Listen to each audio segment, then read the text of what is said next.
किती तारखेपर्यंत साधारण तरी इकडे पूर्व विदर्भाकडे पाऊस येईल सर? पावसाचं वातावरण आता सुरूच आहे. जवळपास 14 तारखेपर्यंत पूर्व विदर्भात पाऊस पडणार आहे. हो. त्यामुळे आता तो अधूनमधून ठिकठिकाणी पडतच आहे. परंतु हा मान्सून पूर्व आहे. हो. मान्सूनच्या पावसाला जर वेळ लागेल आणि दुसरी महत्वाची गोष्ट अजून कोकणातच मान्सून पूर्णपणे पुढे सरकेल नाहीये. बरोबर.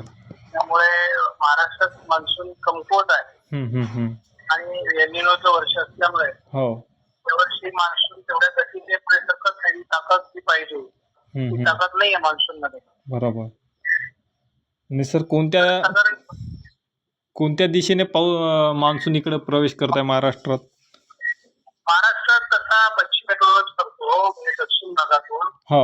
परंतु विदर्भात जर पश्चिमी मान्सून पश्चिम भागातून जर गतिमान राहिला नाही, ते जर वीक झाला तर मात्र कधी कधी पूर्वेकडून देखील मान्सून विदर्भात येत असतो. अच्छा. तर तशी शक्यता देखील नाकारता येत नाही. जर आता मान्सून डिले झाला, कारण आपला अंदाज आहे की महाराष्ट्रातून मान्सूनला गुजरात, उत्तर मध्य प्रदेशकडे जायला बराच वेळ लागणार. म्हणजे 20 तारीख सुद्धा लागू शकते. बापरे.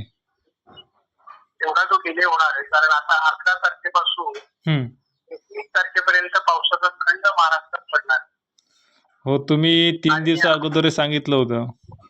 हो, आणि त्यामुळे काय होतंय की हे हा खंड जोपर्यंत संपत नाही तोपर्यंत मान्सून पुढे सरकत नाही. म्हणजे आता गुजरातला आणि मध्य प्रदेशला मान्सूनला जायला 20 तारखेनंतर जा. तर या पुढील दोन मान्सूनला महाराष्ट्रात कव्हर करायला 20 तारीख अपेक्षित आहे. 20 जून पर्यंत. अच्छा. आता पुढील 14-15 तारखेपर्यंत कोणकोणत्या जिल्ह्यात पाऊस पडू शकते सर महाराष्ट्रात?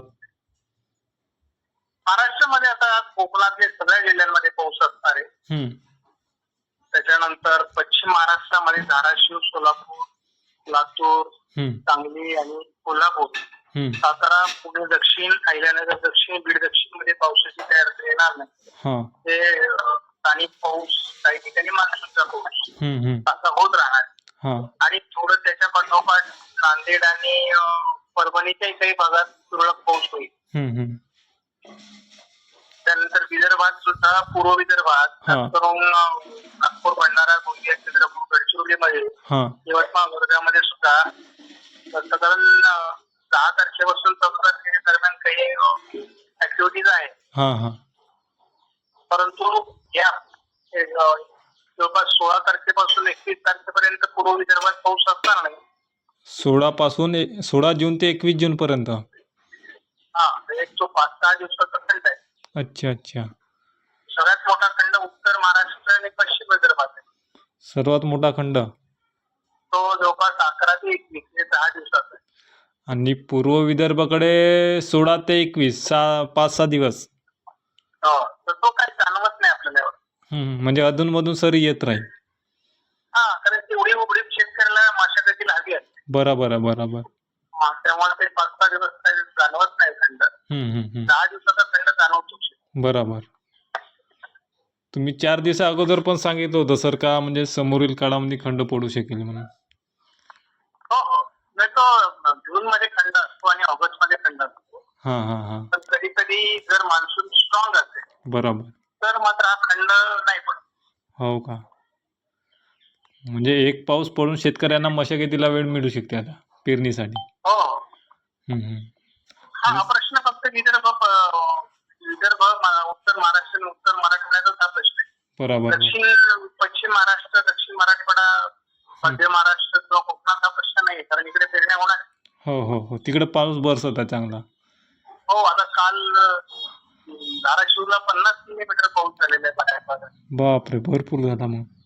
त्यामुळे त्यांची स्थिती, कुठली एक नदी आहे सवय झाली. हो का? आत्ता पेरणा, आय थिंक पेरणा काहीतरी नाव. कुठली नदी मला आठवत नाही ना. सवय झाली. हो का सर? आता पूर्व विदर्भाकडे आता म्हणजे किती टक्के पाऊस